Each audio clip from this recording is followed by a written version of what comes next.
ta sako sada iyalinsa sabon annabi tuda sun dauko sake haɗa ni da su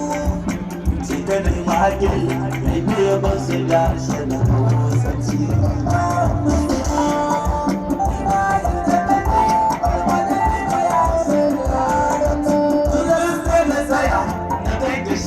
Jani farin duba su fi mai Allah shekwara haɓa da zaune cikin kwalba shekuna hausawa